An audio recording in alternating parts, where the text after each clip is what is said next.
Welcome into the live stream here from McCready and Siskey, powered by Rain Total Body Fuel. I'm Neal. That's Tyler. What's up? What it is? What it is? Not much.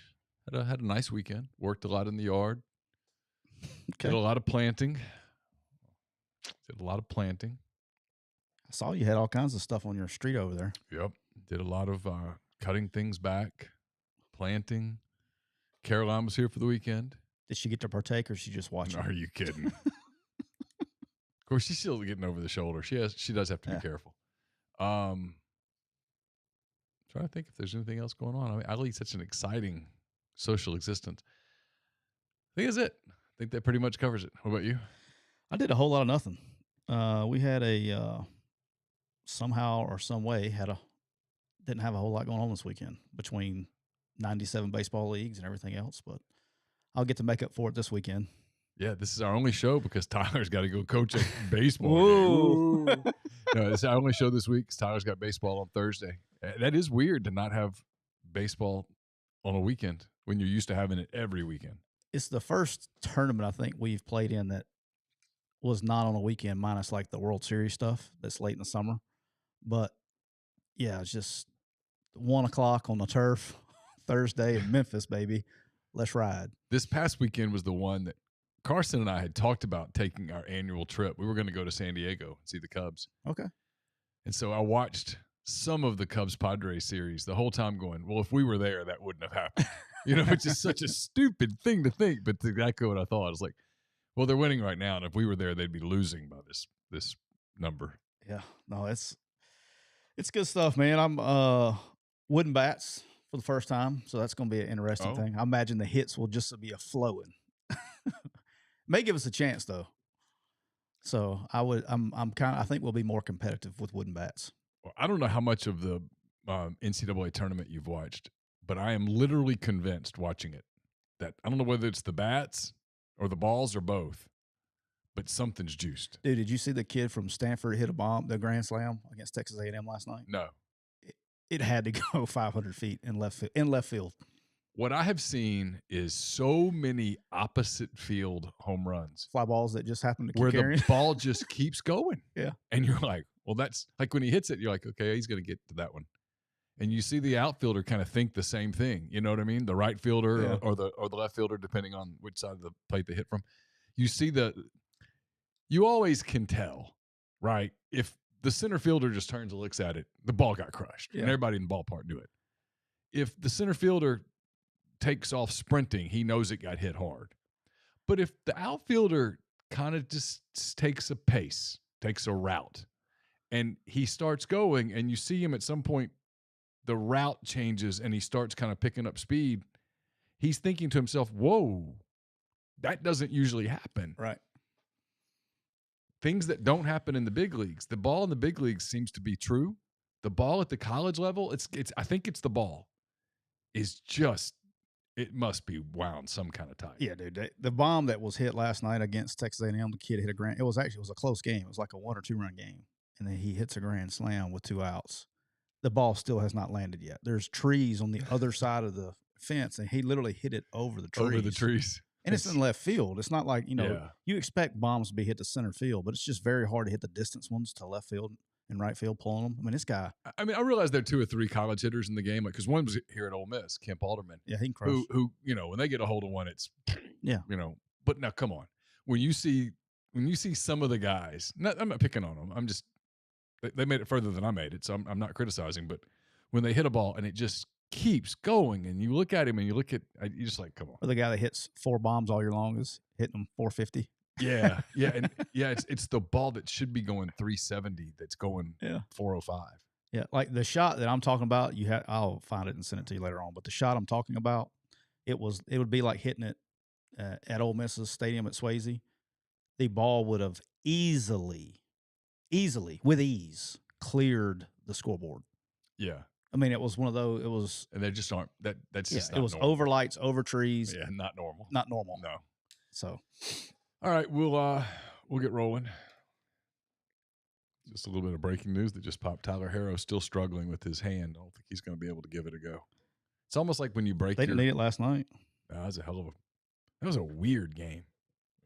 I thought so. It was. I was it into was a close. book. I was into a book, and the book was getting really good. And I was watching the third quarter, and Denver was kind of methodically pulling away. And I'm like, they've got it. And I just got into my book, and I looked up. There's 4 minutes left in the game, and Miami's up. And I'm like, well, what happened?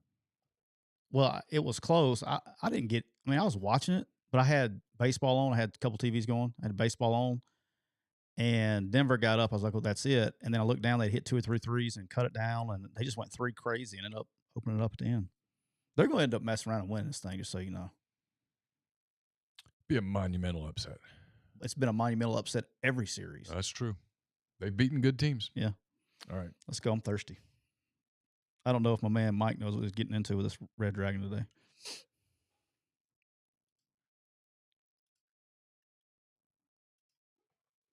Welcome into another edition of McCready and Siskey, powered by Rain Total Body Fuel. I'm Neal McCready. That is Tyler Siskey here on this Monday, June the 5th. Hope you had a great weekend. Thanks for making us a part of your week. This is our only show this week. We will not be on the Thursday show because Tyler's got a baseball team to coach, which is fine. It's my fault. No, it's summertime. And the truth is, in the summer, we're going to take a little time off here and there. And that way we're good and fresh when we start the 2024 football season. Yeah, we're good and fresh. 2023 football season. So we'll take a couple weeks off, and then we'll take off somewhere. We'll take off the week of the 21st in October. We're going to take that week off. In October? Yeah, the week of the 21st of October. Oh, yeah. Yeah. I'm taking that week off. I haven't memorized the schedule yet, but I know that date. And we'll just come back and see what happens. It's like just turn everything off and just come back and see what happens. All my Auburn people, all my Ole Miss people, they will not like each other that week. They will not like each other. Coaches probably won't like each other that week. Will they ever like each other? I think this is a new thing. On a scale of 1 to 10, the Ole Miss Auburn hatred, from an Auburn standpoint, yeah, before this week, this year, a 0. Yeah, like it's still 1 or 2 probably. And I would say the Ole Miss hatred of Auburn was like 3, 4, and now it's 10. 10. It's 10s across the board. It's worse than when Tuberville left. Yeah, like I saw where Austin and your coach didn't even leave. I saw where Austin Keys did a tweet. Oh, and I'm obviously out of touch. Okay, because I didn't see what was the big deal. And so I didn't. And people so fill me in. What was it that was there shade being thrown? Well, he said a dip from the sip. # dip from the sip. What does that mean? Leave the sip. Like come to the sip. # come to the sip. He put # dip from the sip. Oh, okay. But he's recruiting for his team. I mean, whatever. Like, dude, I don't know. I don't get caught up in it. But it's just like anybody, any kid from any team that transfers, that fan base, this is not an Ole Miss thing or Auburn thing. It could be a Alabama, a State. It doesn't matter. Mm-hmm. When a kid leaves your team and goes play somewhere else, there's just this immediate hatred and rivalry. Yeah. So look, the kid could go win the Butkus Award for being the best linebacker in college football, and there's still going to be Ole Miss people that think he sucks.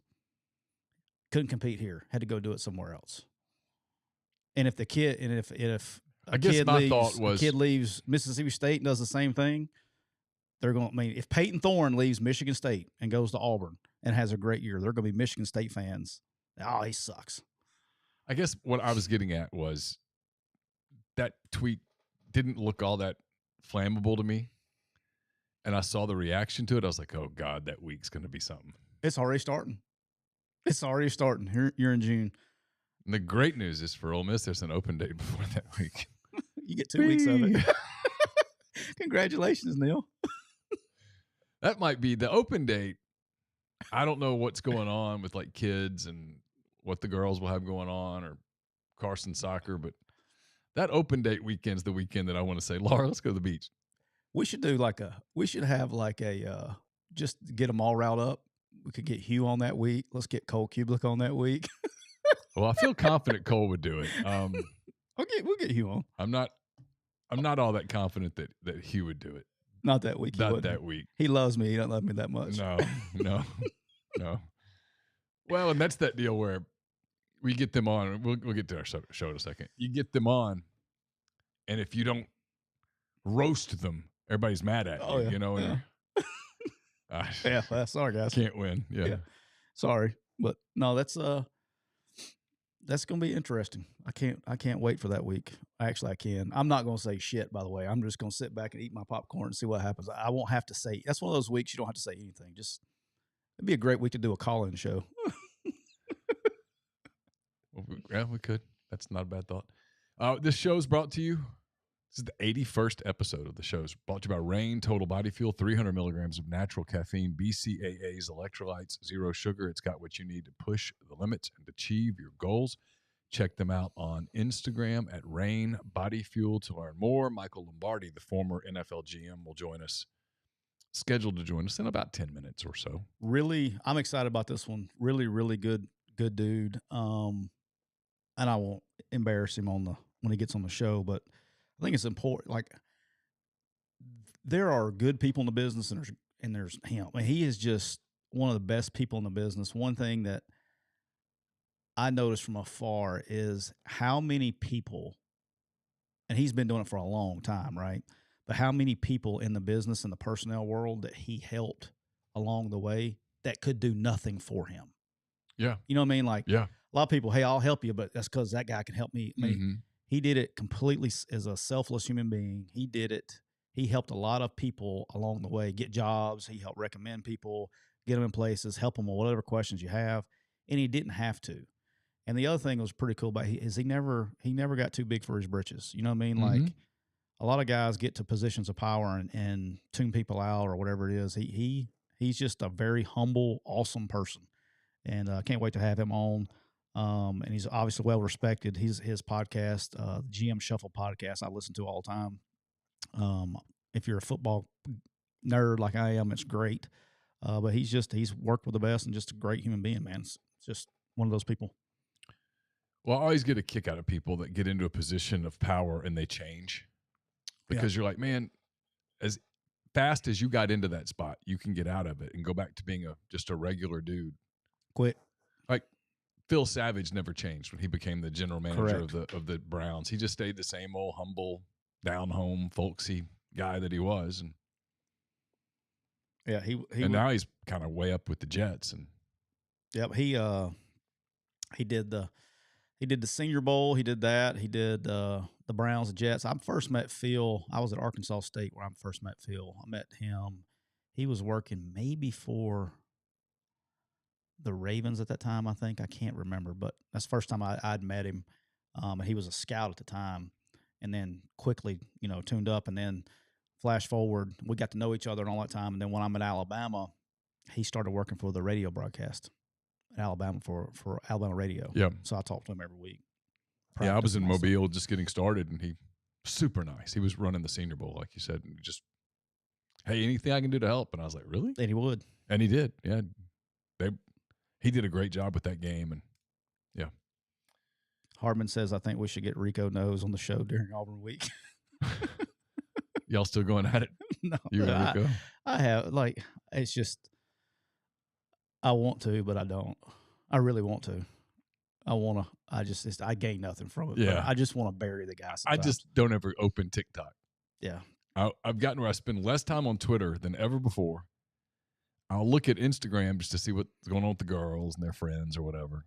Hit a few like buttons just to be nice. And then I don't ever do Facebook. I hate Facebook with them. I deleted a Facebook account 5-6 years ago. Yeah. And then I don't really do any social media. And I can tell you, as you get away from social media, you get happier. Tyler says in the chat, and this is why it gets on, is like, since we went after our deal with him, I guess he was tagged in a post that he's on my For You page constantly now. Oh. All right. So I don't really follow that many people. So the For You page is where and you can tell I get a lot of golf on my deal because it learns you quickly. And I got a For You page of him being some video of him being at the movies. And him being at the movies this weekend.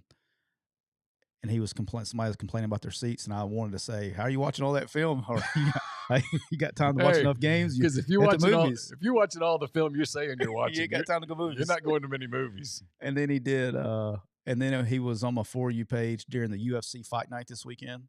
I was scrolling through between fights, and if they're on live, it'll come up, that they're on live if they're on For You page. And he was live doing a live UFC live watch, whatever, UFC fight night. I'm like, hey. Well, he had film going on the other TV.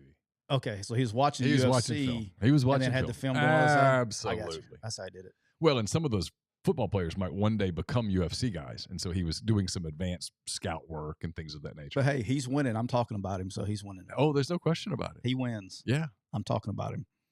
So there you go. All right. Were you surprised at the ruling of 8 games instead of 9 in the SEC? Surprised? No. Do you think it's permanent? And when I say permanent, more than 1 year? Yes, more than 1 year. Okay, so you think it's 2 years? I think they'll give 2 years. Okay. Look, there was I was meaning 24 and 25. Correct. Okay. What I was a little bit surprised with is, Rico was pissed about this too. That's another thing that popped on my For You page. Hey, I go to the movies alone sometimes. Do you? Yeah. Yeah. No. It's a movie. Yeah, I'm not going to movies by myself. Really? Yeah. Not doing it. Will you go eat by yourself? Let me preface that. I have, but it was like when I was on the road recruiting, if I had depending on the time of the year, if I had like a 6-hour break between games or something with nothing to do, I would go. To a movie? Yeah. Yeah. Okay. To kill time when I'm out in the middle of nowhere with nothing to kill time with. Just depends on. Well, if you think about it, when you're at a movie, you're not talking to the person you're with. I know. I watching just, the movie. Not my thing. I get it. Not my thing. But I get it. I'm weird like that. I realize. That's okay. If there's a movie I really want to go see, I'll just go see it. No, that's what he says. He says Rico definitely goes to movies alone. He was actually alone in this movie. Oh, here comes Neal with a. So I might have jinxed it. You know what? I'm just going to go ahead and switch to this page. All right, switch it. Oh, but see, that's the problem. What's that? The problem is. There you go. There we go. Boom. Bada boom, bada bing. Now, you were your stress level just go up 200%? No, it really didn't. It makes me think that what I thought was a quick fix wasn't a quick fix. But that's okay. We'll figure it out. It's all good.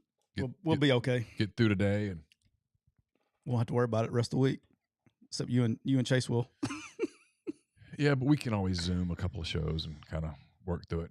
I don't think it's a big deal. I can get the Landon from Vault Entertainment came over today. Okay. And so I can get Landon to come back out and look at it and make sure that I'm not missing something. He showed me something I can do, and I'll try to do it after it's over. There's our guy on cue.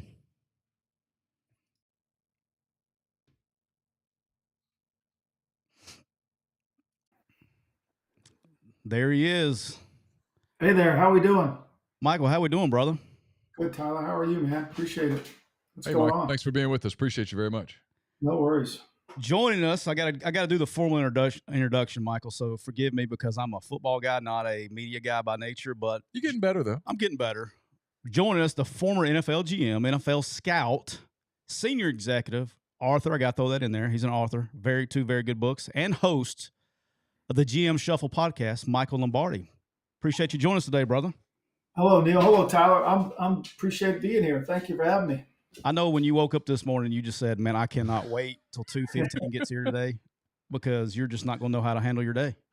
Yeah, that's true. Yeah, I always get screwed up with Central and Eastern time. I'm on the East Coast, so it's like I was ready to go at 2:15. Then I realized we're on Central time. So yeah, hey, no doubt. You made the jump from being in the football world. You're still in the football world, but being in the front office to being in media. Was it difficult for you? Not really, because kept me talking about football, kept me engaged to the game. I still don't see myself as a media guy. I try to have an opinion based on research, not based on, watching the game and then just spatting off and instant analysis. Like, I'm not one of those guys that, can analyze basketball, football, baseball, hockey. I don't have that brilliance.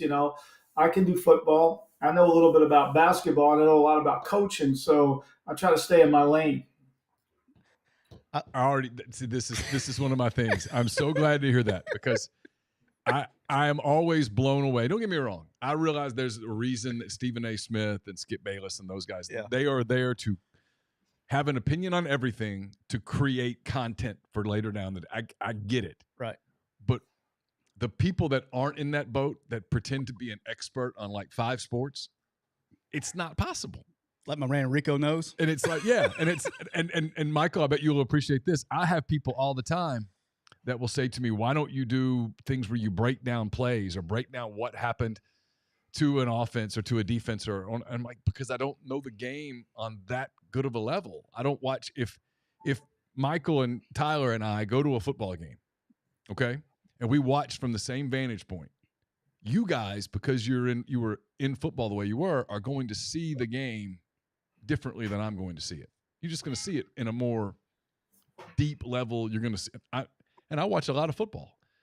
Yet it'd be like, and then on the flip side, if we all sat down with a laptop and said, okay, write about what you just saw, I'm going to have a much easier time putting that into thought that every man could relate to, as opposed to you guys might have to look at it for a minute and you have to dial down some of the language and stuff to make it more easily consumable to people that aren't football experts. All right, Mike, I got a question for you, because I have you may be the last human being on the planet that worked with Nick Saban when he was an assistant. You were in Cleveland when he was an assistant. So as a guy that worked for him, I'm kind of curious, how was Nick as an assistant?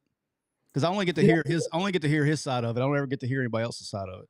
Nick was the prototypical assistant. He was, there's a difference between loyalty and devotion, right? Devotion is what most people in football want, because they'll tell you what you want to hear. Loyalty is telling you the truth. And Nick was very loyal. Nick and Bill come from different platforms. Nick would run zero blitz as much as he could.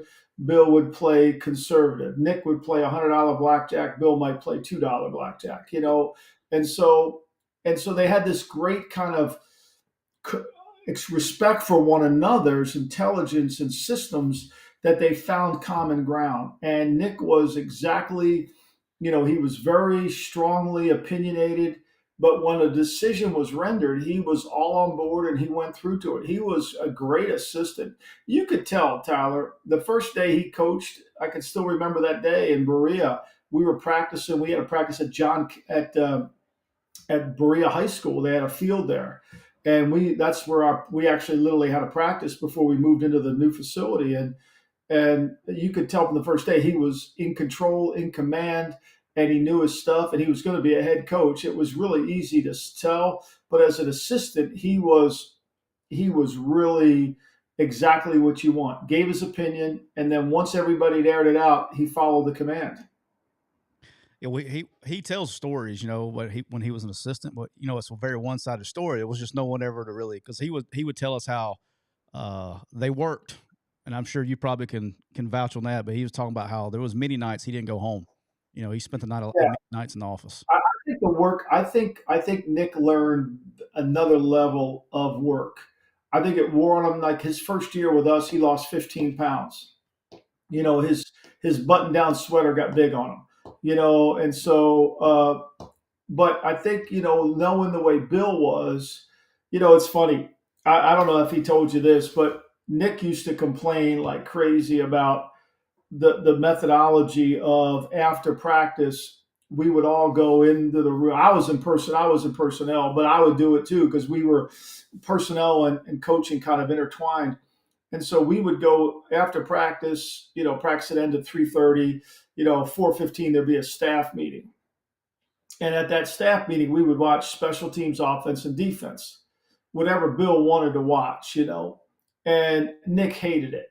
And Nick would be rocking back and forth in his chair, wanting to get on with his shit, wanted to get on with his stuff. And he hated it. He complained, dog, man, this is I got stuff to do. But when he went to Michigan State, that was the first thing he did. And now Alabama, a whole room full of people in there watching the game practice afterwards. So I think, and he would be the first to admit that it was kind of like his way of, he accepted it. So when you guys say you watch film, you watch practice film of the practice that you just went through. So when you're putting that film in there, what are you looking for as a staff? What are you looking for in the practice film? Well, what Bill's the head coach, right? So he wasn't calling the defense, he wasn't calling the offense, and he wasn't doing the kicking game. But he wanted everybody to understand how the game was going to be played on Sunday. And so, Nick, he would ask Nick a question, Nick, when we're playing red 2 here, what are we thinking about? Or, are the offensive coaches, hey, we better make sure we get a double team on this guy because he's going to fuck up the game if we don't, kind of the things that are going to happen in the game. And so, and it get everybody, see, to me, the problem with football today is everybody is a subcontractor. Somebody coaches offense, somebody coaches defense, somebody coaches the kicking game. And there's no real unification of that from a coach. And you need that because if you don't play the game, like, let me give you a perfect example. And I think one of the reasons why Mike McCarthy took over the play calling. So Mike McCarthy, they're playing, the 49ers are playing the Cowboys in the divisional round. The Cowboys have lost Tony Pollard, right? And probably their main weapon. But they're battling. They're down by 7. There's 3 minutes to go in the game. And they get the ball at their own 17. Now, if Belichick would have been the head coach, he would have told Kellen Moore, look, we can't punt here because they have the best punter inside of pinning us in the 20. And even though we have 3 timeouts, there's a good chance we'll get the ball back without any timeouts and we'll be inside our own 10. And so, like, we're either going to take a stand. So let's start this drive out with a good play, get us 5 or 6 yards. Let's not try to be in a rush. Let's go a different 2-minute and start the drive. Well, Kellen Moore comes out, incomplete, punt. And guess what happened? Lose the game. They got the ball inside the 10 with about 50 seconds to go in the game. That's what watching the game tape, watching the practice tape does for the entire staff. It paints this picture of what the game could go like and how you're going to call the game. It's funny you said that. Like I always say this. I don't think I've shared this on this podcast, but when I went to Alabama, one of the coolest drills that we did that had never been. I mean, I've been around for a while. Once I got to Alabama, I've been coaching for 15, 16 years. Is we did 4-minute, 2-minute. And that's what we call the drill, 4-minute, 2-minute. And so you had one offense versus one defense. 2 offense versus 2 defense. And, first time the first offense gets out there, you're running the 4-minute drill, but it's live. It's not, it's by the clock where you have this many timeouts and you play the situation out. So it's not a scripted. And so it forces, this is what's going to happen in the game. Just kind of what he's talking about is going, he's strictly talking 2-minute, but the other team was in 4-minute coming back. And then he would flip the script and now you get you hold them to a punt with timeouts or whatever. And now you have to run the drill out, whether you need a field goal, a touchdown, or whatever it is. But it gives, I felt working there, I got the best, and that's why I think why you see his assistants go off and have success is you get the best look at how to prep for real game situations in practice instead of just, hey, we're running 3rd and short today. Well, there's a lot of things that go into just calling 3rd and short play. Like he's talking about is going, making the correct call, keeping you on schedule. You got to have a play, first down play. Let's stay on schedule instead of doing something crazy. So that's good stuff, Mike. Yeah, well, you need, I think most coaches don't understand. You can't, if you ever watch the Patriots at the middle 8, right when they get to the middle 8, and they have the ball with say they have the ball with 4:25 to go in the half, there's a really good chance that first down call is going to be a run or a controlled pass where the ball is going to stay in bounds. Because the clock, they want to get control of the clock. Most people are in a rush. Football is one of the few sports that there are 3 dimensions. There's your offense or defense against their offense or defense, and then you flavor in the clock. It's very rare that you have that. And then the scoreboard. So the 3 levels. And you got to factor it all in because you could score, but if you leave them too much time, they can score too. So it's really you've got to play it right. All right, I got a question I got to ask you because this has been one thing that's been on my head since I knew you were coming on the show that I've never had a chance to really ask somebody that's done it before, and you've been a GM and all that stuff. Let's talk about when you're a GM and you're trying to make picks and do things and you're evaluating players, and talk about from the NFL's perspective when we see a guy that has great numbers versus a guy, and he may be a terrible football player but has great numbers. And to me, there seems to be a lot of disconnect in the NFL with, hey, these front offices, we're going to take these numbers guys, but they're not really good football players. And so from a coach's standpoint, they see more of the football player aspect as they do the number stuff. How is a GM having a guy that's having to draft and to make the picks? How do you marry those two thought processes? Well, I mean, you got to see the numbers on the tape, right? I mean, how many guys, John Ross, the kid that ran the 4 whatever he did from University of Washington, you never saw him run that fast on tape. Football is, there's a snap count in football. And so it's like if you're a scout and you run over to the 9-on-7 drill and you're going to scout the 9-on-7 drill, what are you scouting? It's run. So you've taken away run or pass. So you've taken away instincts. So you're really scouting toughness. You're not scouting football talent. You're scouting toughness. It's the same thing with the drill. If you can't transpose the athleticism to the tape and show it, what good is it? There's a lot of guys. I wrote about it in my book. I call them card players, right? We had a guy named John Thornton, not the John Thornton from West Virginia. This kid was from Cincinnati. And let me tell you, he was a man. He was 6'2", 320 pounds. He was a man. But the only time he was a good player is when he was in the huddle and they held up the card. And okay, you go here, and that's where he went. And you couldn't block his ass. But when it was run or pass, you kicked his ass. He didn't know what to do. He was uninstinctive. So you got to blend the two. There's no absolute answer. And everybody keeps looking for it. There's no absolute answer. It's either, there's somewhere in between. And so you got to see the talent. Like, I'll give an example, DK Metcalf. I screwed up on DK Metcalf, not because you couldn't see his tape, couldn't see his speed on tape. I didn't think his route tree would be big enough. I didn't think he had enough of a route tree, whether he could run smash, whether he could run. And he's improved in that area. So, you got to be really willing to go back and study your mistakes, especially on those size speed guys. Yeah, don't feel bad. I missed on him too. We had a chance to take him at Alabama. We passed on him, but he ends up at Ole Miss. I got to get him at the end. Take me inside the process of the draft over the course of months. I've always looked at it and thought these are really smart people who know a lot of football, and you see people make first-round mistakes and that kind of thing, and some of it's because you're evaluating human beings. I get that. Do you think sometimes there's so much time that it ends up almost too much time for analysis, and that leads to almost creating mistakes, if you will? I think there's a sense of desperation, right? Like, I mean, Will Levis gets picked in the top of the second round. I know some people had him as a first-round quarterback, or Malik Willis, right? I mean, there's a guy that, everybody said up until about a week before the draft was a top 10 pick. There's such a sense that we try to make players something that they're not. Parcells is a great saying. When a player shows you who he is, believe him. And so the process of it is, what happens is, the scouts start the year off now in May, and they start grading all these players, and they start writing reports on them. And then based on your grading system and based on your team and your profile of what you want in each position, scouting is about elimination. It's never about finding. So you're eliminating people along the way. Guy doesn't meet our size speed criteria, guy's character's not good enough, the guy's work, all those things. And then that group, then they get graded. And then the scouts kind of put together a board.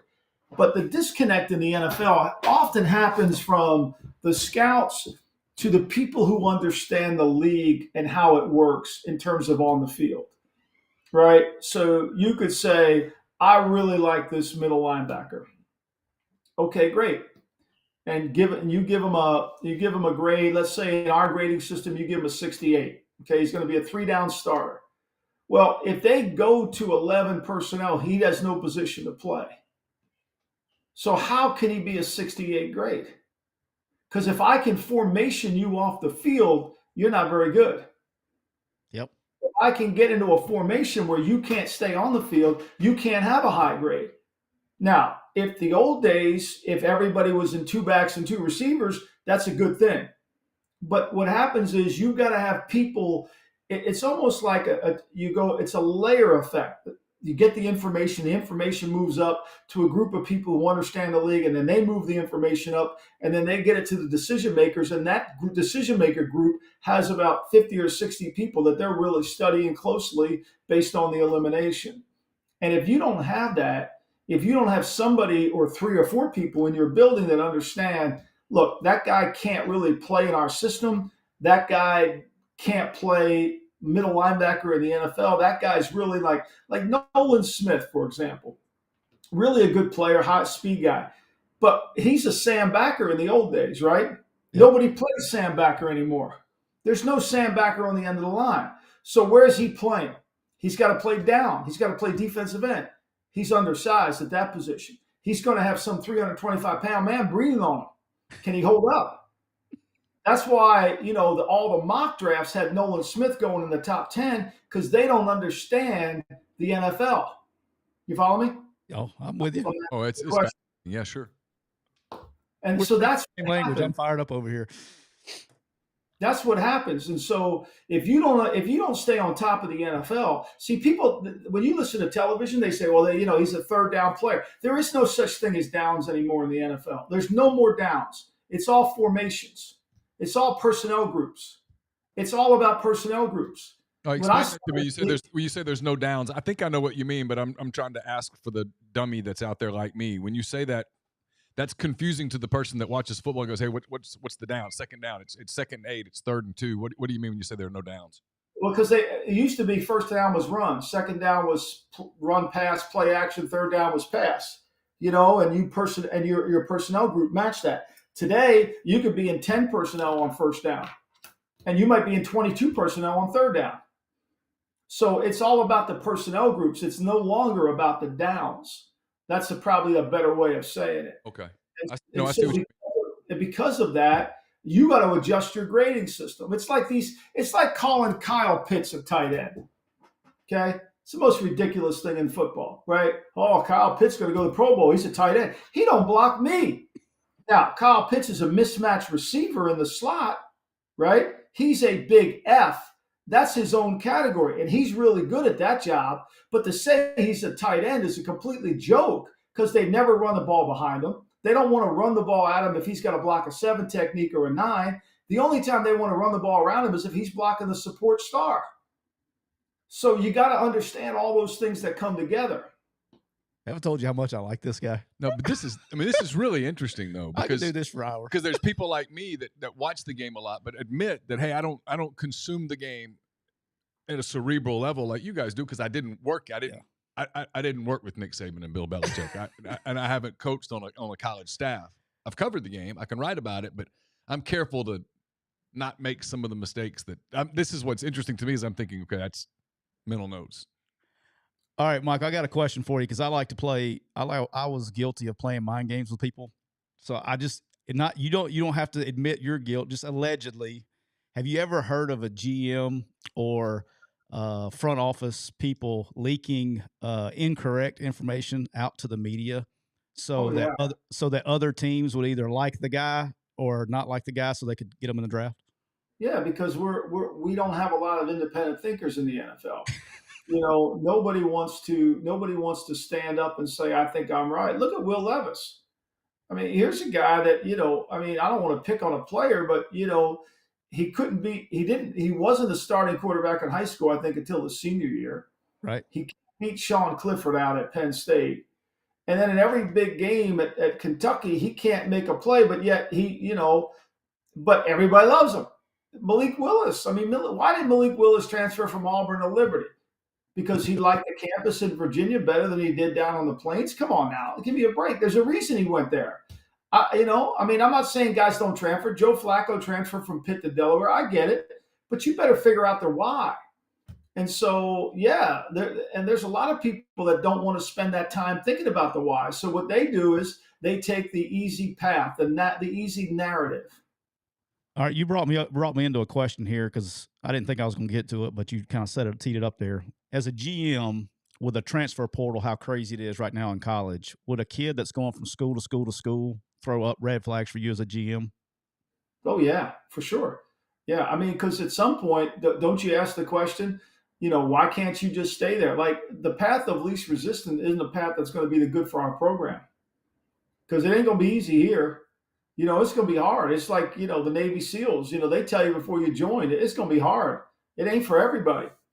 I mean, you guys listen to basketball, the Miami Heat, you listen to Spoelstra's press conference. He'll be the first to tell you, our program's not for everybody. If you want to have a mentally tough team, if I was a college recruiting coordinator, I would be really careful at taking somebody else's problems. I would be really careful of that. Have I ever told you how much I loved you? Yeah.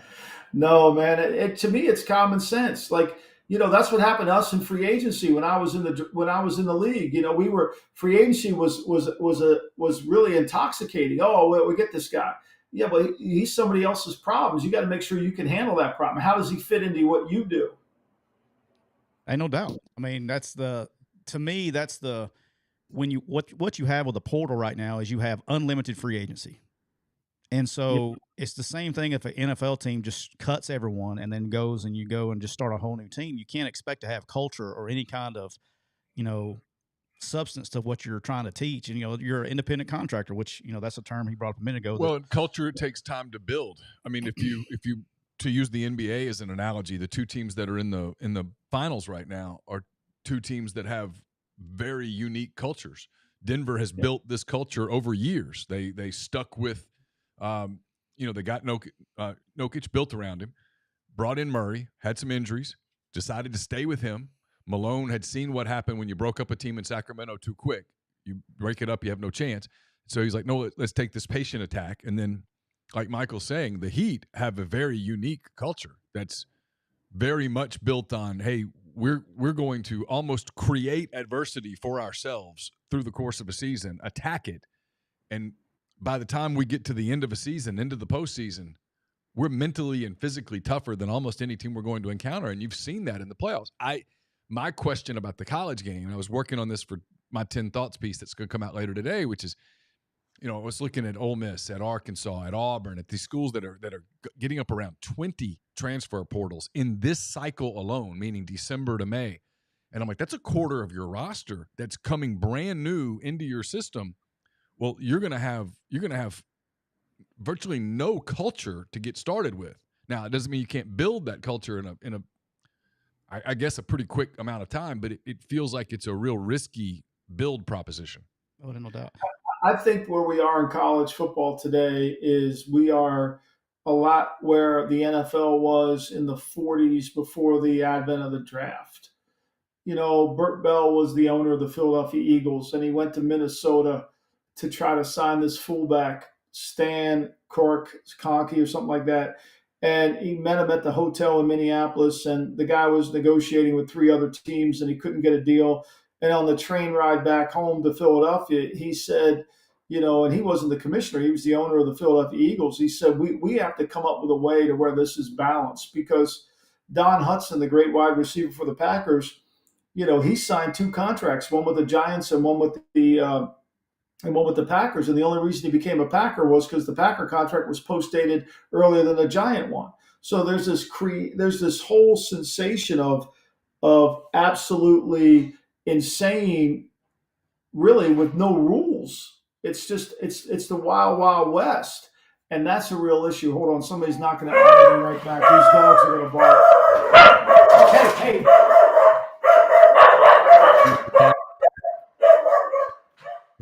At least his dogs are fired up. Yeah, they're going to protect him. Yeah, that mailman is no chance. No chance. That mailman is in trouble right now. That'd be the one thing about being a mailman too, man. I mean, you go to a door and you see a Labrador Retriever or something, you're like, oh, it's all good.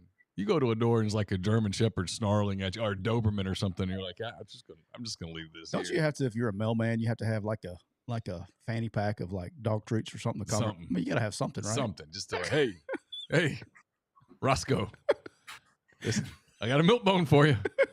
That's got to be bad. Oh, those poor plumbers. Anyway, so that we Did he have any dog treats? Oh no, he was fine. These dogs, they're just loud. They're Italian dogs, so they're loud and they got a big mouth, but they don't do very much. They're easy. The thing is, I think it's such a wild, wild west.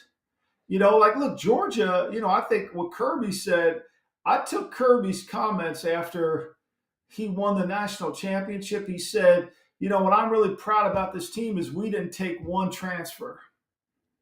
Kind of like he was telling everybody, like, I mean, I took it as a shot towards Alabama because I figure every time Georgia says something, they're taking a shot at Alabama, right? And so it was like, we're not going to build our program that way.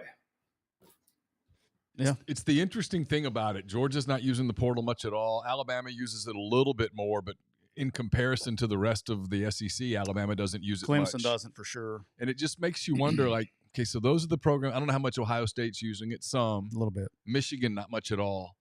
I look at it and go, so those are the programs that are having success.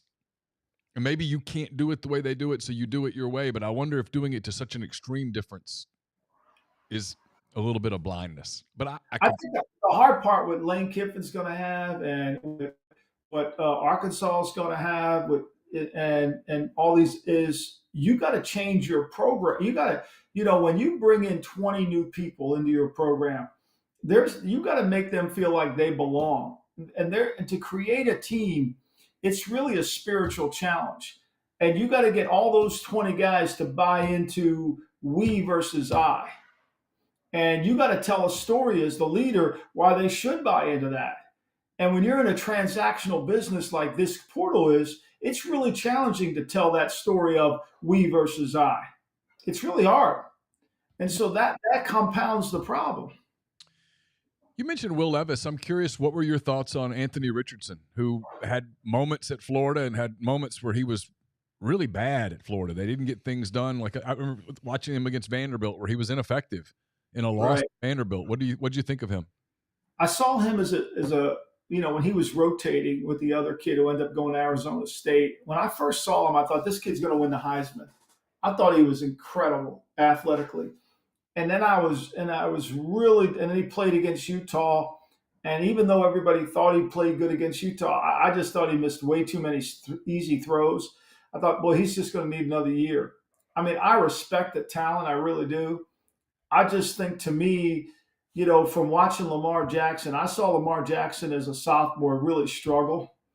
And when he played Texas A&M in the Music City Bowl in Nashville, he took this mother may I step forward. And then his junior year, he wins the Heisman. I didn't see anything near that ability in terms of production from Richardson. Athletically, yeah, but not the production. And so what I think Indy did was they just said, look, we're going to take this kid and we'll grow with him, like a college would. I think it's kind of hard. I would have been scared. I'm from the school of past performance predicts future achievement.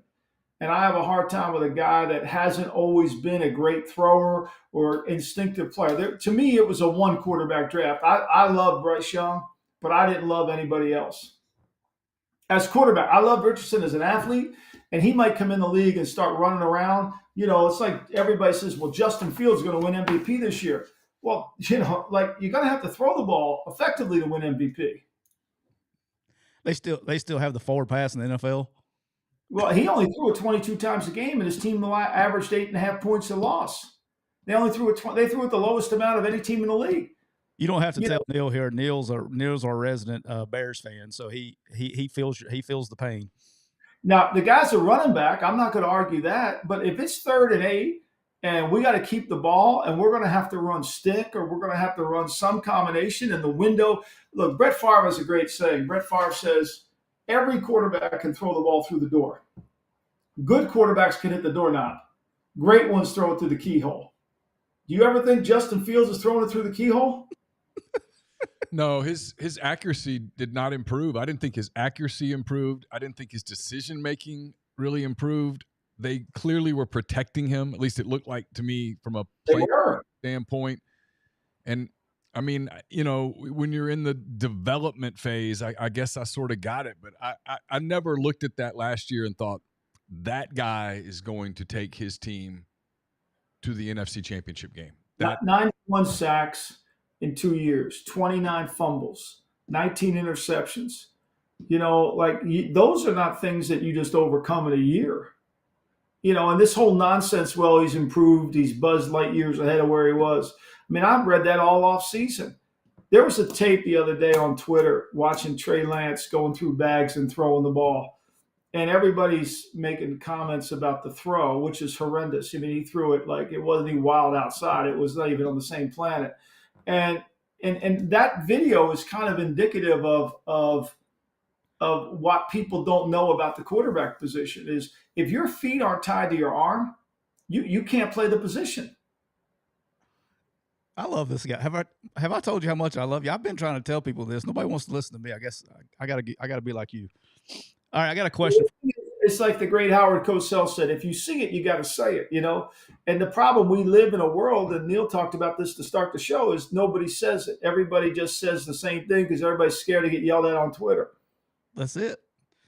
All right, question for you: is Kyler Murray a dead man walking in Arizona? Well, look, he's got the owner in his back pocket. For me, if I were the GM, he'd be a dead man walking. I would have never gave him that contract. Look, you can't – look, I was listening to Phil Jackson on a podcast with Rick Rubin, and Phil Jackson told the story about Walt Bellamy, who was a player with him on the team. And Walt Bellamy, they were playing either in Atlanta or somewhere, and a fight broke out. And every player on the Knicks team went out to kind of get in the melee except for Walt Bellamy. He sat on the bench. And the GM was furious that he sat on the bench. And so they went up to him and they said, Walt, why the hell why didn't you get involved in the melee? And he says, basketball ain't important enough to fight about. Well, they traded him the next day for Dave DeBusschere, which ended up making their team and winning a championship with him. Well, when I saw Kyler Murray sitting on the bench and Budda Baker, the best player on their team, he didn't have the decency to walk out there to see how this guy was when the entire team was out there. I mean, I don't know what more you need to see. Again, go back to what Parcells says. If a player shows you it is, believe them. Yeah, I have a very unique suspicion that they're not going to be very good this year, and they're going to be in position to take Caleb Williams or Drake May or somebody early next year. Oh, you think? But the question you asked me earlier about why the draft screwed up is because bias sets in. If they convince themselves, which is very easy to do because they gave them money, that they can turn them around. Just like the Bears, look, I said this all offseason. If Caleb Williams was coming out this year, the Bears would have ditched Justin Fields and picked Caleb Williams. To me, there's no doubt. The only reason they didn't pick Bryce Young is because he's not 6'3". If you had been the Bears GM with the first pick, would you have held on to it and taken Young and admitted that the previous people made a mistake on Fields and tried to – you wouldn't have gotten any return on your dollar, really. I mean, you would have gotten something, but not much. I would have moved on. This is my guy. That's my problem. That's my problem. Go ahead. I don't think you can instinctively. His release is really bad. His release is really kind of not locked in. I don't know if you could change it. It's such a quarterback league. It's a quarterback game. Yeah. But especially now that quarterbacks are protected the way that they are, it's a quarterback game. It's a quarterback league. And if you don't have one, it is like going into a fight with your hands tied behind your back. I mean, maybe you got a shot to kick your way to a win, but it's going to get really hard when you start moving up to playing the teams that have one. Yeah. And so that's my deal with the Bears. When I looked at him, I'm just like, he's just not there, and he's not probably going to get there. And if he's not, you've got the pick. I don't know. It's funny. We talk about hanging on to these picks. The 2019 draft, which is really the draft to evaluate now, right? There's only 55 of the 254 players of those draft picks are still on their team. Their original team, 55 out of 2. That's 22%. Now 46% are on new teams, and 32% are out of the league. So there's a better chance for players to be out of the league than they are, and 39 of the 73 are starters are on their original. 39 of the 50 of the 73 of the 55 are starters on their original club. So, like, you got to admit you make a mistake because everybody's making them. Yeah, that's a hard thing for people to do in all walks of life. You know, I've seen you write about it and talk about it. It's people don't like, for whatever reason, there's so much ego involved with stuff. People don't like to admit, yeah, that was an error. That was a career mistake. I made a mistake. I shouldn't have taken that job, or I didn't do a good job there, or we weren't ready to play that day, or whatever the case may be, right? No one's perfect. You're going to make mistakes. The ability to acknowledge, hey, we made an error, got to move on from it. Can't just keep wallowing in it. Got to move on. Got to take our medicine and go on. It is so rare. And I think it's probably one of the things that separates good from great. No doubt. All right, I gotta ask you another question here, since I don't get you on here very much. Am I crazy to think that the Jacksonville Jaguars are in a position to make a big jump and become part of the contenders in the AFC? I don't think you're crazy for the logic. I worry about a team going from good to great. And we talked about this on my pod today. Look, you go back through their year at the end of the year, they beat Dallas in overtime. Which was a very fortunate win for them. They were very fortunate down the stretch. They earned it. They got it. Their defense didn't play well. They beat Indianapolis. They beat Houston, which they lost to earlier in the year. They beat a bad Tennessee team twice. And then they get behind against the Chargers, and the Chargers just fold. I mean, the Chargers were 31st in the league in rushing. They couldn't run the ball. They had no ability to run the football. 29th in yards per attempt, so they couldn't hold on to a lead. And then they played Kansas City, and for me, whenever watching a game, there's two things you got to determine in watching a football game: who's in control and who's in the lead. Right? And it's easy to figure out who's in the lead. You just look at the scoreboard. Who's in control is a little different. I never felt Jacksonville was in control, and I never felt like they were in control even in the last Tennessee game with Joshua Dobbs playing quarterback. Now, all that being said, the challenge is, can you get these players to realize there's another level we got to get up to? And that requires a lot of hard work. That requires a lot of dedication, and it requires a lot of patience. And I don't know where that is going to come through. I think they need more defense. I mean, Walker's got to come through for him as a rusher. There's no question about that. You got Amazon packages coming again. Well, she loves to hear herself talk. She's the smartest one too, and I keep asking her. I'm like, at some point, when do you realize you're barking just to bark? No, I think with the division, you got Houston's got a new quarterback. You're going to have Tennessee's probably going to have a new quarterback, and you got Indianapolis. Like, the division's set up for them to basically walk into the playoffs if they can have a semi-competent season. Right. But that's why I was asking, is the division. I wouldn't underestimate Vrabel. I mean, Vrabel had one of the most amazing coaching performances I've ever seen in the history of the game. And in a losing effort, that game should be in the Hall of Fame. I mean, here he is. He's playing off a bye week. He goes to Kansas City. He's got Kansas City. They're coming off a bye. Patrick Mahomes, they're healthy. And they end up, and he's got Malik Willis playing quarterback. He gets a first down with 5 minutes into the second quarter, and then he gets one more first down the rest of the game. Think about that. One more first down. And he's in the lead until the last drive of the game when Mahomes, they score a touchdown to send it to overtime. He got one first down and almost three, and yet they were still in the game. To me, now he got hurt. A lot of guys got hurt on his team, but I would never underestimate the Tennessee Titans with Vrabel as a coach. No, I'm definitely, I won't. But that's just, I'm thinking that you got Trevor Lawrence year 3. He made strides in year 2. Calvin Ridley, bless him, I love him to death as a human being. He's coming back. I'll be interested to see how that works out.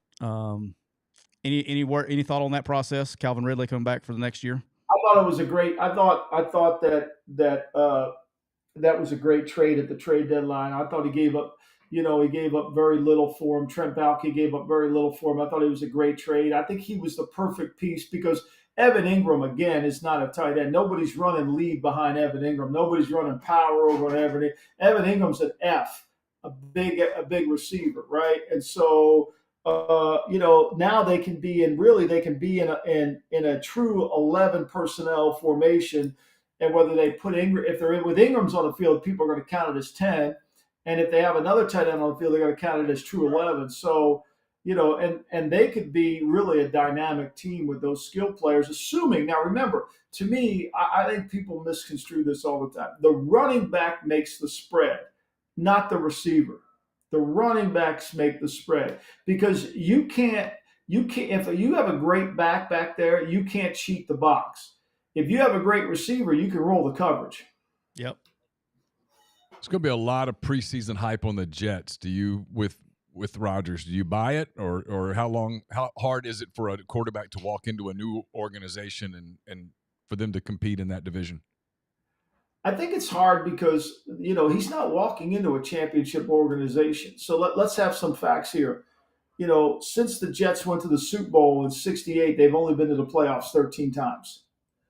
Since '68. They haven't been to the playoffs since 2010. I mean, this is not a historically great franchise. And I think someone's got to teach them how to be great. The head coach has already come out and said, well, we're one of the 6 or the 7 teams that are competing for a Super Bowl. Really? You didn't make the playoffs last year. How the hell you going to take this giant step? And then in the next sentence, he says, well, we got to stay in the moment. Well, you just went out of the moment. Yeah, and that's in a conference with the Chiefs and the Bengals. And, I mean, Bill. And beat the Bills. Now, the other fact I didn't add into there, he's only won 2 AFC East games his whole 2 years at the Jets. He beat Miami once and he beat Buffalo. He hasn't even beat New England. So, let's not get ahead of ourselves. My man's on here spitting facts today. I love it. All right, we got a question from the chat. Well, I mean, you think how good the Bengals were last year and they couldn't get to the Super Bowl. I mean, the Bengals were a really good team the last, 12, 13 weeks of the season.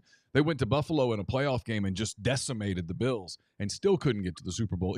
It's hard to win. And so when you haven't won and you're like, oh, yeah, we're going to the Super Bowl. We're a Super Bowl contender. All right, yeah. I'm a dragon. I mean, okay. Neal, I don't know if you knew this, Michael. Neal identifies as a lion now. So I didn't know if you knew that or not. But, hey, we had a question in the chat that I actually had written down. Who was the Indoors Rules 28 comes up with a question, but I had it as well. Best player you've ever seen with your own eyes in your long career? The best player I've seen in my career?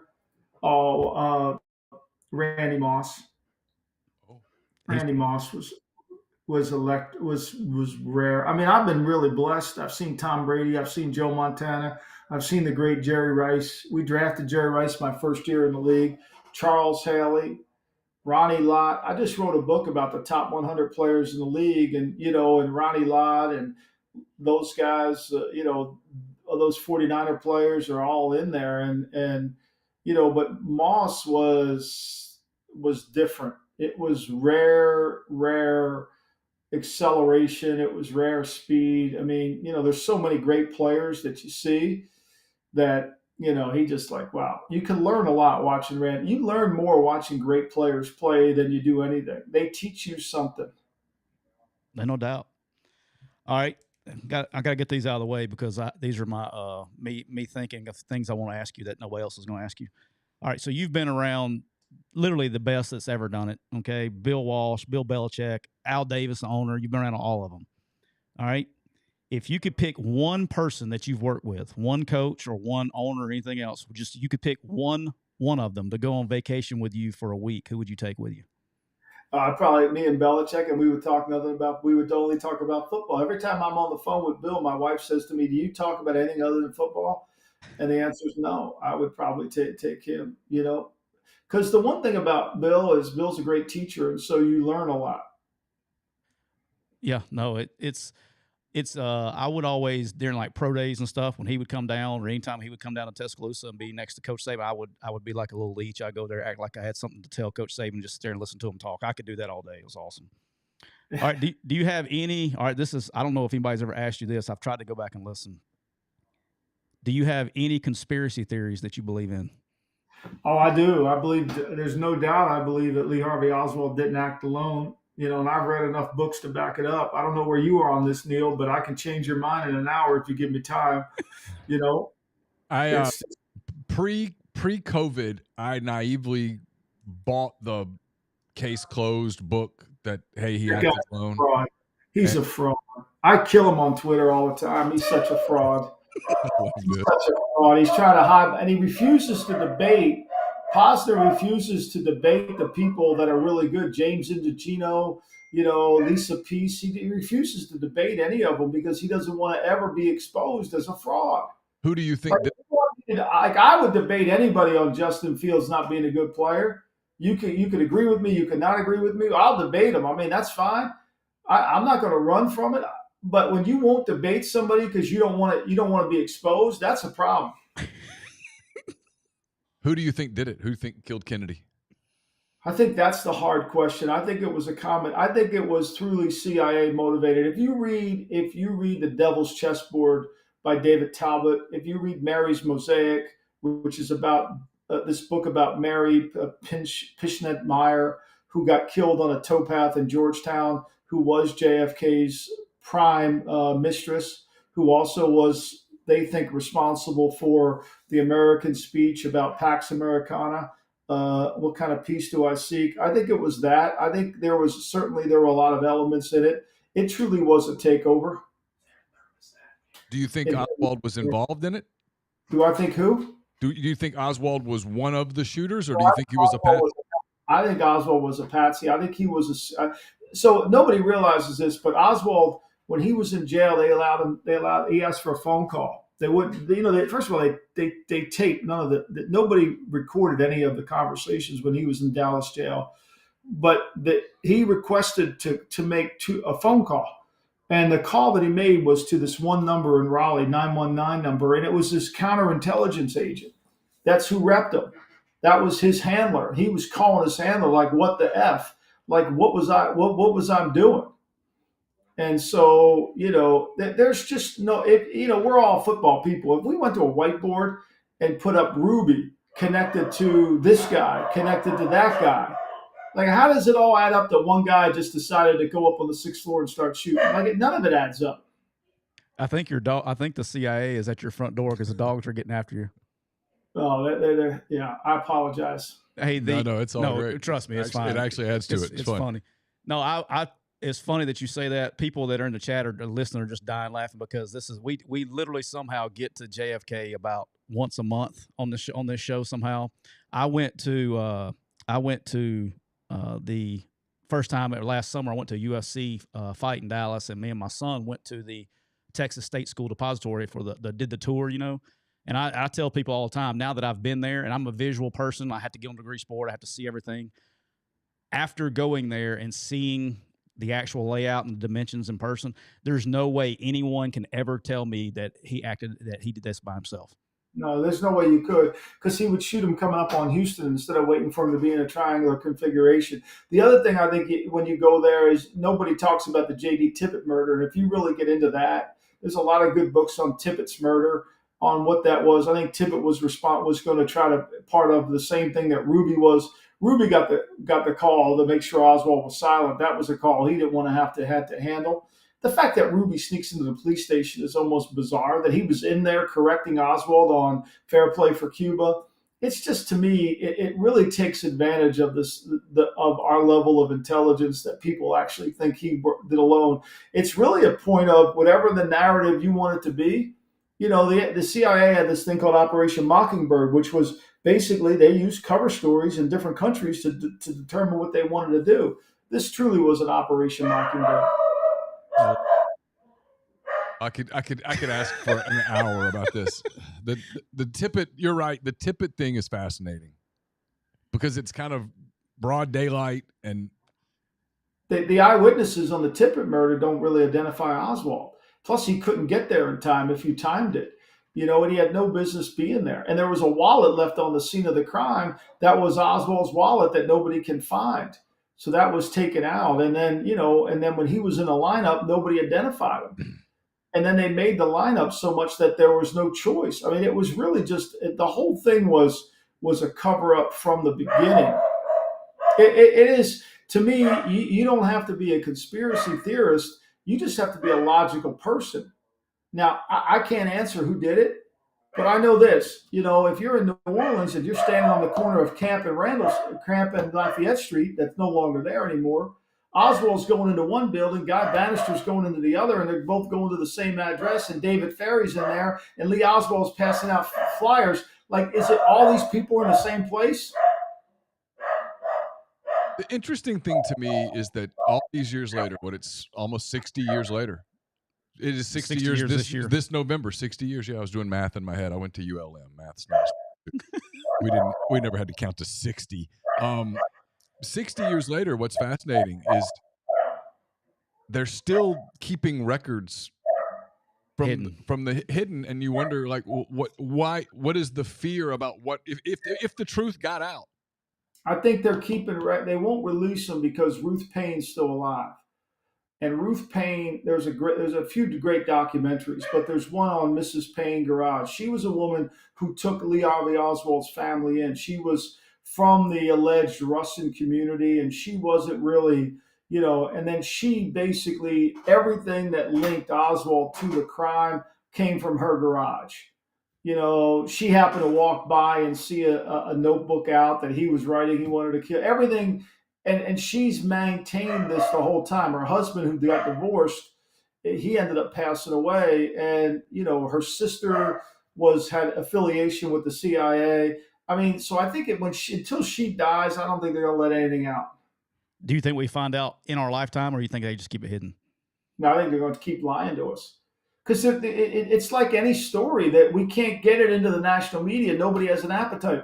Everybody believes that Oswald did. Most people don't believe Oswald did it alone, but because of the way our media runs in this country, they really control what they want to tell us, not what the news is. They tell us this. I mean, you go to the Worldwide Leader. If the Worldwide Leader will make Tim Tebow. I mean, they can bring Tim Tebow back to talk about him. They would for sure, because that gets clicks. We put Tebow on, he gets clicks. It's amazing how that works. Yeah, absolutely.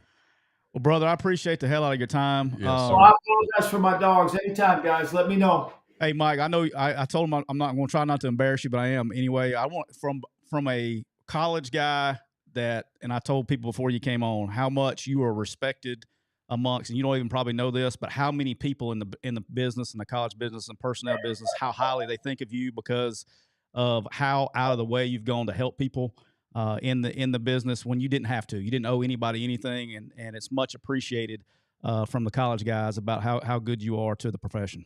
Well, people are good to me, and you got to give back to people. That's part of when, I'm going to turn 64 this month. I think it's important to give back and to teach people, and whatever knowledge I've been able to accumulate through my life, it's always good to give something back to people. And I think personnel, like I wrote this book and I spent a lot of time on the draft, and I talk about the great Bucko Kilroy, who was instrumental in developing, that grading system used at Alabama. That started in Cleveland in 91. And that came through Bucko, that came through Gil Brandt, that came through Dick Mansberger, that came through a lot of guys. And they all were kind enough to teach me the system.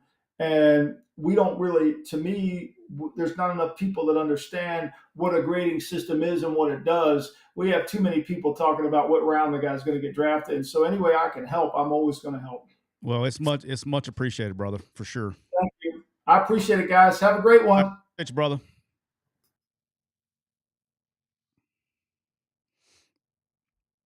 How awesome was that guy? Oh, that was fantastic. That was a lot of fun.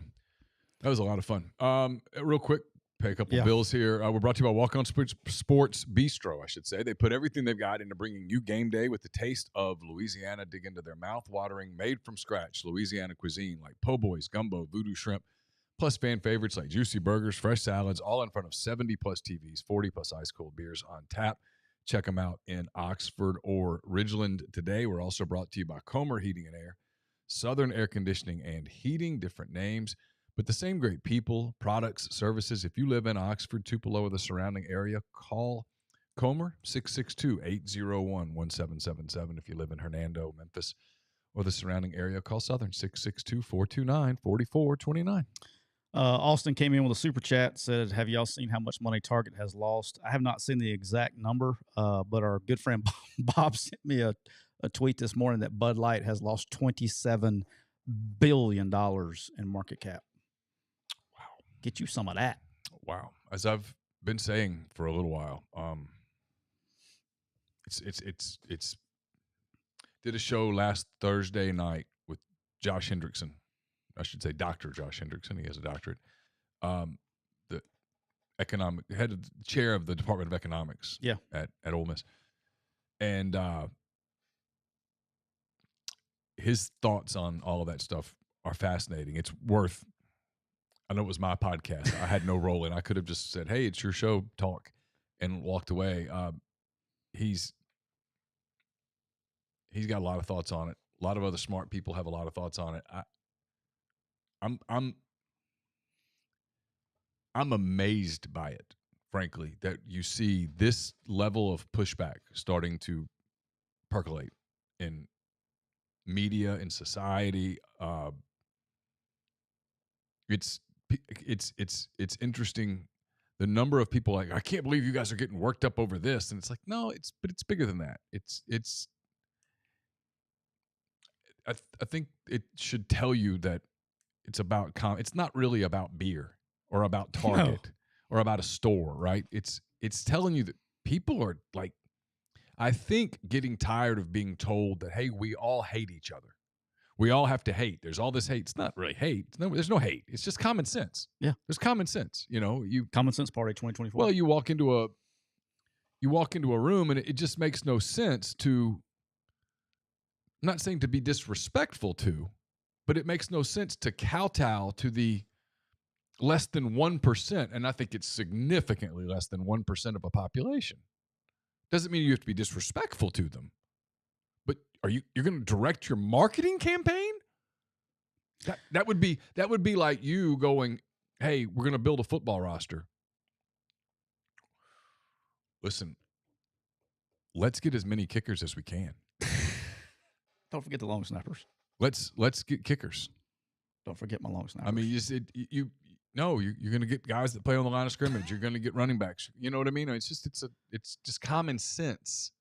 Yep, it's common sense. And the money, though, hopefully, most companies will see this and not do this in the future, because there's no way somebody now. Can you imagine being the guy going in? Hey, I got this idea for a marketing campaign. Hopefully somebody in the back goes, hey, have y'all seen what's happening with Bud Light? And well, that's the interesting part, is that we've talked about repeatedly, is that it's very apparent. Hopefully we've caught up with time where that slows down. Yeah, because it's very apparent that in those situations, nobody said, hey, why exactly are we doing this? Yeah. Like, what's the goal? Hey, a couple things before we get out of here. We kind of started a little bit before Michael came on and gave us his time. We were talking about the eight-team schedule and all that stuff. Mm-hmm. There was a lot of media pissed off, a lot of fans pissed off and going after this whole, can't believe the SEC is not going to 9 games when all the other conferences do and all that stuff. Look, at the end of the day, Greg Sankey said, hold my beer and watch this. With the 8 games, it's about getting more teams in the playoffs. They're still going to play a Power 5 opponent. So technically their 9th conference game is against one of the other conferences, right? Yeah. But I think it's bad for the fans. Me personally, I would have loved to have seen it, but I do understand what they're doing there. But there are some people pissed off about it, boy. They went after him.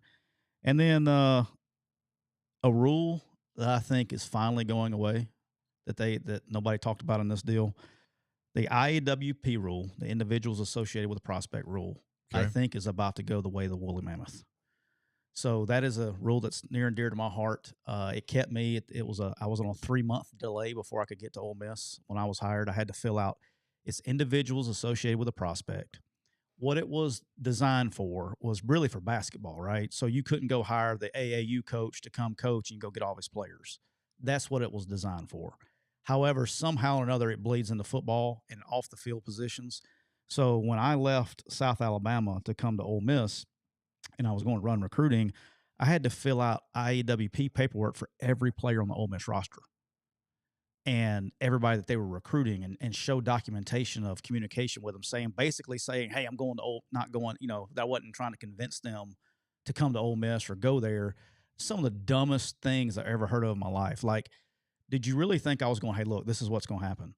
Okay, I know you're not going to believe this, but there's this guy named Hugh Freeze. He's the head coach at Ole Miss. There's about to be a scandal, okay? They're going to fire him. All right, now listen, this is crazier. They're going to hire one of my best friends as the head coach when this happens. Now, none of this has happened yet, but this is going to happen. And then I'm going to go to Ole Miss, and I'm going to work there. Okay, so you go ahead and go to Ole Miss now, and I'll come coach you in 2 years. Would have been a hell of a recruiting pitch. But how's done? You know, Yeah. like, look, it took 3 months for me to get approval. Yeah, I remember. It was a nightmare. I mean, it's just like you're just sitting there. Your golf game improved. My golf game was great. AJ and I played golf, I think, every day. It was great. I was getting paid. I was on vacation, but because every time I talked to you, you were on the golf course. That there's 3 months. Hey, you got this thing done yet? Nope. Hey, I remember the first time you called me. Okay. Yeah. So this started like in early December. You called me around Christmas, maybe a little bit after. I don't know. You got wind of it. Yeah. And you're like, hey, is there any truth to this? I'm like, are you coming back to Ole Miss? And I'm like, yeah, I don't know. Which immediately was like, you are. So what's the deal? Yeah. And so this goes on for, I mean, it was like in February. Mid-February, maybe. It was after signing day. I mean, yeah, it was mid to late February when you finally got here. Very weird. Like Matt would call me, like, "Hey, watch." So I'm kind of like working, but not working. Hey, watch this guy. Tell me what you think. Watch this guy. Watch this guy. And so I was evaluating players, but I really wasn't working here yet. It was a strange deal, but that's going away because of NIL has kind of done away with that, right? I mean, we're paying players, so it really doesn't matter. And then they're talking about moving signing day up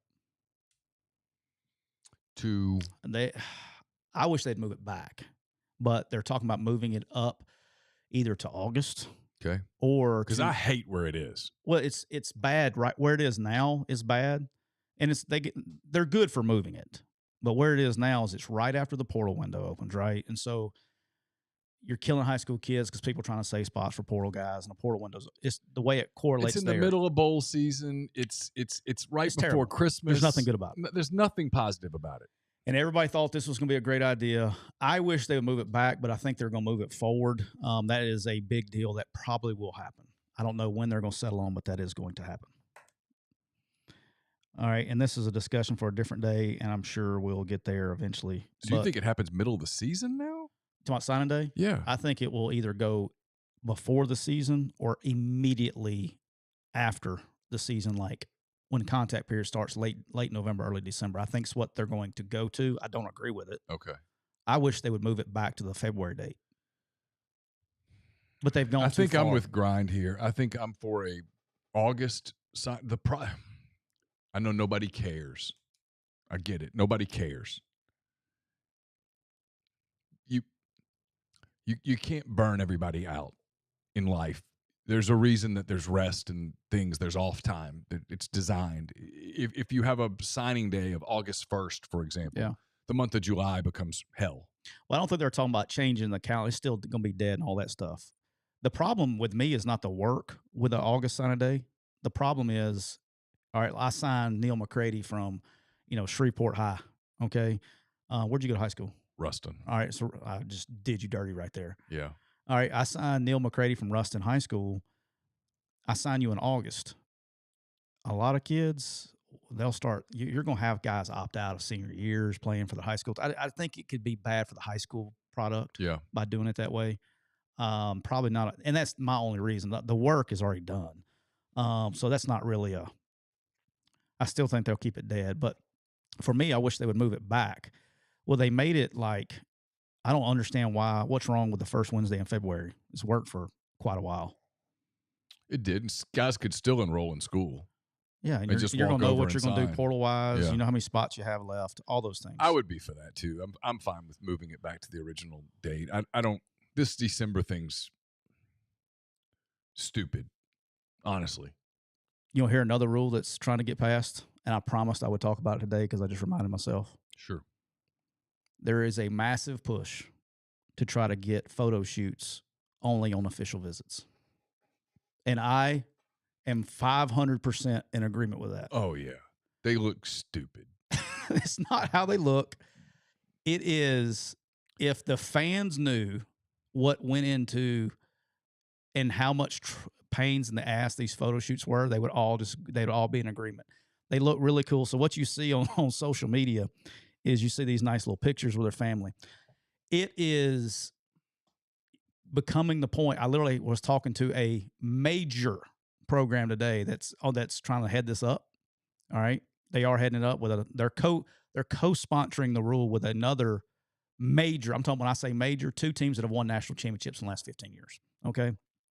They're heading this rule up because what people don't realize is, okay, I got Neal McCready coming from Ruston High. Yeah. Home of the Bearcats. He wants to take a photo during camp.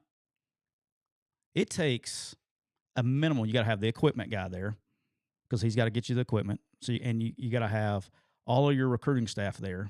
Okay. And then you got to have the head of recruiting. You got to bring the coaches in and take the pictures and all that stuff. And you're trying to do this while the camp is going on. It's just not, it's always in bad time. And so while I want you to take the photo shoot because I'm interested in recruiting you, I also got to do a photo shoot with your other 40 people that are with you. Oh, because I traveled on all of my visits with quite the posse. The big ones do though. Yeah, I know. Yeah, and now I got to give it to the parent. We got parents getting them uniforms, and this is a process. It takes a minimum of an hour to do. It's a process. It inconveniences everybody, and 99% of the people think about the pictures you see online. Oh yeah, 99.9% of the players that actually do the photo shoots end up playing at your place. Don't end up playing at your place. What would you think of a player who came in on an official visit and just said, "Hey, I'm not putting on the uniform until I'm signed. I'm not putting on the uniform until I earned the right to wear it." Would you love him? Oh yeah, he'd go up in my book. He would go up on everybody's book. If a player wants to stand out, if you want to get signed somewhere, say I would rather wait to do a photo shoot. But if you do it during official visit, it's all cool. Right. Because the problem is it's never during the official visit. You're always it inconveniences everybody. And it's not a small amount of time. I mean, it's massive resources and everything else that goes into it. And I've told this story here before. I can't make this up. We had 3 kids from a Memphis high school everybody wanted us to sign. And they were really good players and all that stuff. They come down in the middle of the game. Wanting to do a shoot. To do a photo shoot in the middle of the game, Coach. Would have told me everything I needed to know about those kids. Would have told me everything I needed to know right there about those kids. In the middle of the second quarter. I would have known everything I needed to know. They go to one of my recruiting staffers and wanted to do the photo shoot right then. And y'all did it. We did it. And guess what happened after they did the photo shoot? They left. Yeah. So the kids, what I'm saying, the point of this drill is during these unofficial visits and stuff, these kids are going to schools to do photo shoots and really don't care anything about the visit. Mm-mm. They don't care anything about talking ball. It's about social media. It's about what can you do to make my clicks go up? Mm-hmm. How can I get more followers? Which would, again, it would tell me everything I needed to know. And this is not everybody. I need to say that. This is not about everybody. No. And I think it's fine for some kids. But like the problem is when you have, you're recruiting one kid and he comes with 40 people. And I'm not joking. I've had them come with 40 people before. And all 40 want to do a deal to the point to where you can't find shoulder pads or helmets that are small enough to fit some of these kids. Yeah. You know what I mean? And it's gotten ridiculous. And so there's a big push for that to go through. And I think hopefully it has some steam just where you do it on the official visits. Because if you're bringing on the official visit, now I have. Well, everybody's interested at that Everybody's point. interested at that point. Right. And it's a whole different deal. And just like these photo shoots are different when it's somebody that you're actually recruiting. All right, so we got a lot of Ole Miss fans on here, right? Go look at the difference in photos produced for people who actually sign here to people who don't. Mm-hmm. Look at the photo shoot. You can tell really quick how interested the school is in your player and so-called player based on the photo shoot. You got old guy in the jersey just standing up by himself on the thing versus a guy in full gear, visor, chains, necklaces, and all that stuff. It'll tell you a lot because the staffs have now gotten to the point where they're like, hey, just get him a jersey or whatever it is. But like, it's a full-time job. Like you could literally hire somebody and that is their job as photo shoots. It's a full-time job. Can't even imagine what the rate of depression is for that person. Dude, my man Ken Crane was ready to jump off a bridge. Oh, I can't even imagine. Seriously. Because he's out trying to do camps I think about this. You got so much to do and you're having to do this BS. Imagine going to Ken Crane in the middle of the second quarter while we're playing LSU and saying, hey, I need one of your assistants that's trying to keep our guys on the field with his equipment right. I need him to go get some a pair of extra large shoulder pads and some pants and all the jerseys set out for number 3 so we can go do a photo shoot right here in the middle of the second quarter. How do you think Ken Crane's going to go about that? God, can you imagine what Nick Saban would have done? Oh, fun fact, we did not do photo shoots when I was at Alabama. Now they do them now, but we didn't do them. We did the jerseys, but we didn't the photo shoot stuff, and but we didn't do they do them now, obviously, because everybody has to do them now. Yeah. But it's a handful. Again, our thanks to Michael Lombardi for his time today. He was the best. Absolutely awesome. Did you enjoy that? That was a lot of fun. That was a treat. That was really cool. That was cool. That was like a football encyclopedia. And then he drops the 2 books now that I want to read. I've heard of one of them, the Devil's something. I've heard of that one. I'd not heard of the one with the mistress. I'm going. I want to go find that now. I wrote it down. Ruth Payne. I got to go do some research. Like he's got my tinfoil hats already on. I need to go back and listen and find the name of that book because I'm 20 pages away from finishing the book that I'm reading right now. I need a new book, and that you can read it during game 3. I could. I got so into the book that I'm a basketball junkie, and I've followed the Nuggets all year, and I'm like, Jokic. This is, yeah. Yeah. Did you watch any baseball this weekend? College? Yeah. I actually watched a lot more than I thought I would. I watched a lot of Indiana, Kentucky. I watched a lot of Florida. I watched South Carolina. Yeah, I watched a good bit. Do you know what college football needs right now? Do you watch the Squeeze Play channel on ESPN? Yeah. College football needs a why can't ESPN? Red zone. It's all it is it's red zone for baseball. Sure. If ESPN did the exact same thing for college football, that would be huge. It'd be a huge hit. Because you could take all the games that are on the app and put it on the one, just like Red Zone and do the same thing. Dude, that would be a massive hit for ESPN. It would be. It's a great. I'm surprised no one's done it. There's probably a contractual reason or something, but that'd be interesting. If they can do it for baseball, they can do it for football. Well, that's true. And if there's every game's on their app except for the Fox stuff, right? Right. And CBS, I guess. Mm-hmm. Yeah, that's not on the app. But how many games are on ESPN compared to Fox? And I'd probably say countless. 60-70% of the games are on ESPN. All the Sunbelt games. Yeah. They could do it. That'd be awesome. That would be awesome. That's all I got, boss. All right. Again, we've been brought to you by Rain Total Body Fuel, 300 milligrams natural caffeine, BCAAs, electrolytes, 0 sugar. It's got what you need to push the limits and achieve your goals. Check them out on Instagram at Rain Body Fuel to learn more. We will not be with you on Thursday. We'll be back next Monday, though, with another edition of McCready and Siskey, powered by Rain Total Body Fuel. For Tyler, I'm Neal. Take care.